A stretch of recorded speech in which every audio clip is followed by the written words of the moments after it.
When stock prices drop, where does the money go? You open your brokerage app, and just like that, you're down $10,000. Now, you feel sad.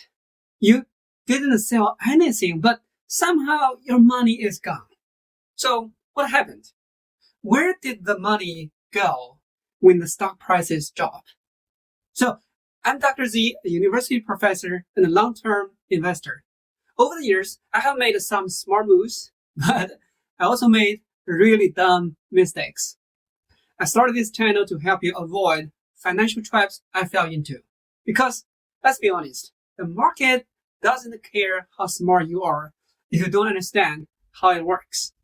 So in this video, I'm going to explain exactly what happens when stock prices drop, where the money actually go, and what you should do about it, right? Because if you can understand this one concept, you will stop panicking during market crashes and start thinking like a long-term investor. Let's begin with the biggest myth people believe when their portfolio tanks, that their money just disappeared. Let me show you what really happened behind the scenes. Let's clear something up right now. When stock prices drop, your money doesn't disappear into the thin air. It's not like your cash went to someone else's pocket. That's not how the market works. What's actually happening is this. The perceived value of your investment has changed. Here's what that means. Say you bought 100 shares of Apple at $150 a share. That's $15,000. A few weeks later, Apple reports supply chain issues. Maybe a new product flops. Investor confidence drops and the stock falls to $100 per share. Now, your 100 shares are worth $10,000. You're looking at a $5,000 loss. Where did that $5,000 go? Now, here's the truth. Nowhere. That $5,000 was never locked in. It's not sitting in someone else's bank account. It's simply the difference between what you paid and what the market is willing to pay today. The stock didn't magically lose cash. It just repriced based on new information and investor sentiment. It's just like a real estate. You might buy a house for $500K. If the housing market cools off and the buyers are now only offering $450K, you don't just lose $50K in the literal sense. You still own the house, the same walls, the same address.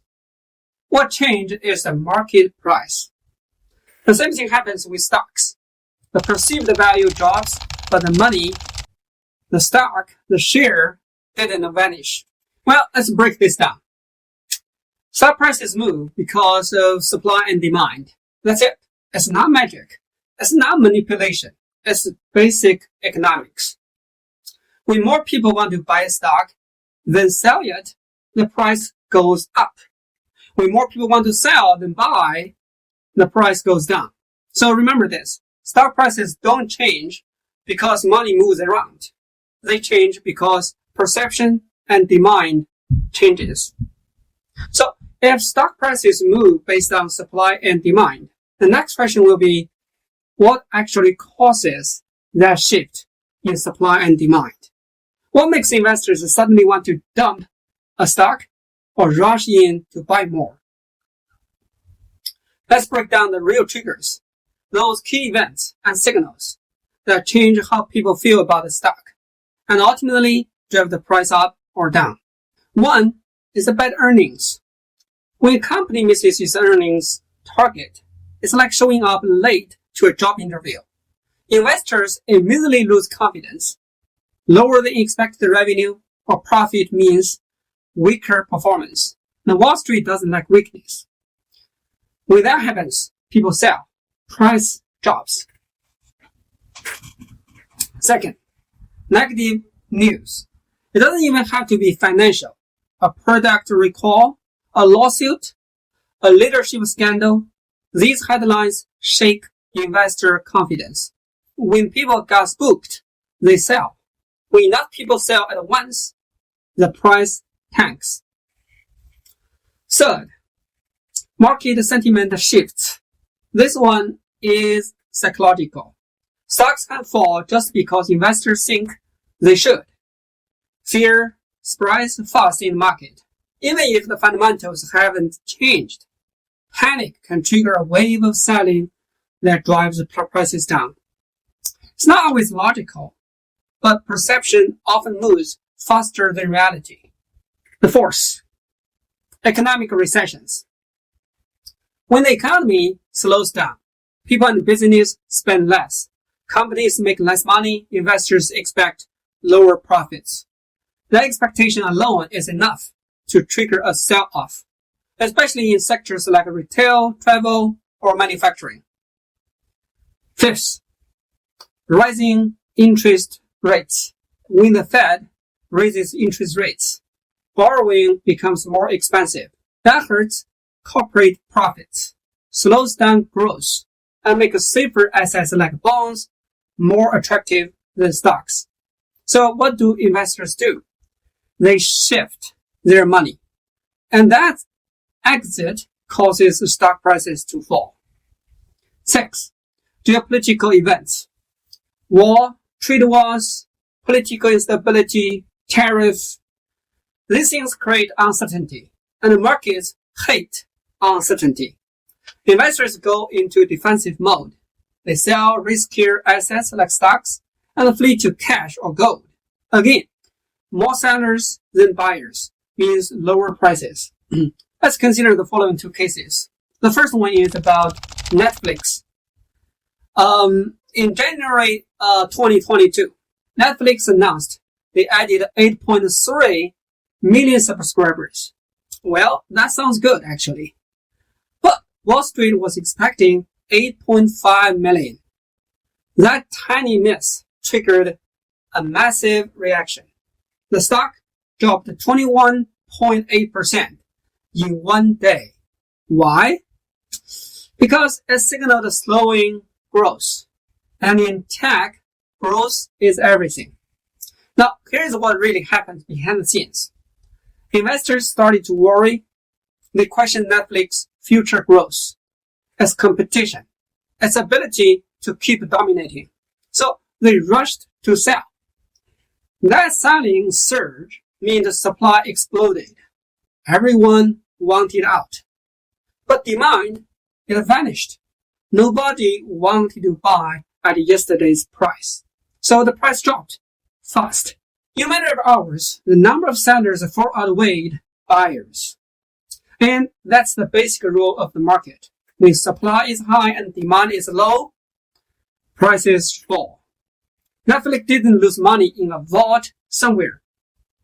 Its market value dropped because fewer people are willing to pay what they paid the day before. Let's consider another case, Tesla's surge.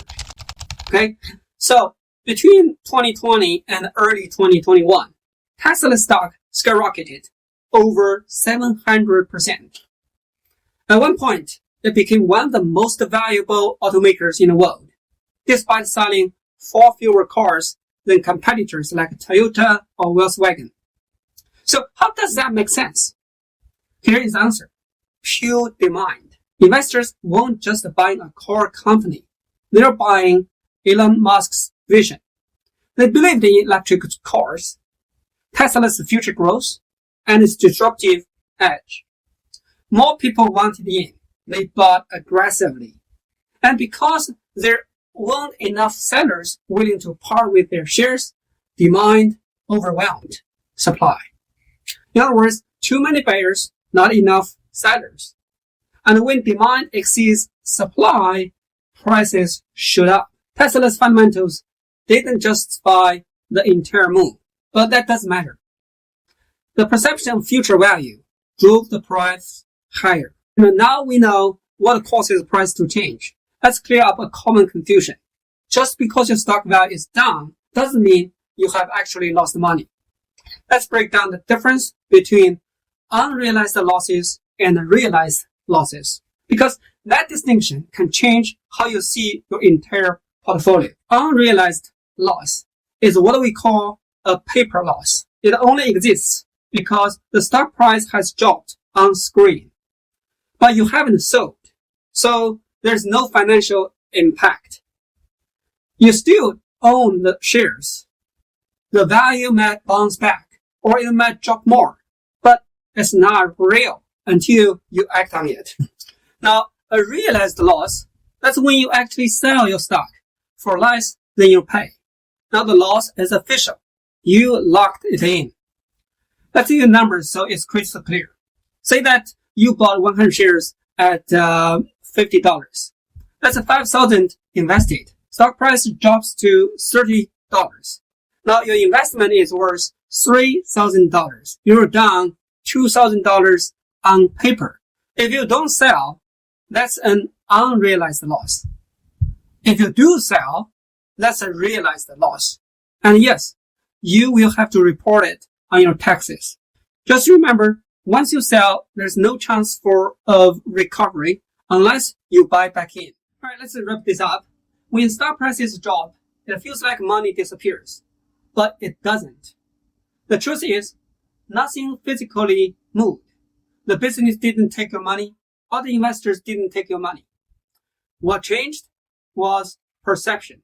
Stock prices move because the market reassesses what it's willing to pay. That's it. That's the whole game. Values goes down when confidence goes down. And until you sell, the loss is on paper. So next time your portfolio turns right, ask yourself, has the company truly changed? Or has the perception changed? Well, if this helped clarify things for you, hit the like button so YouTube knows it too. Share this video with someone who panics every time the market dips. Please do me a favor, subscribe if you want straight, no-nonsense financial content backed by facts, not hype. And I'd love to hear from you. What's the biggest lesson you have learned from a stock price drop? Let me know in the comments. Thank you very much, and I will see you in the next one.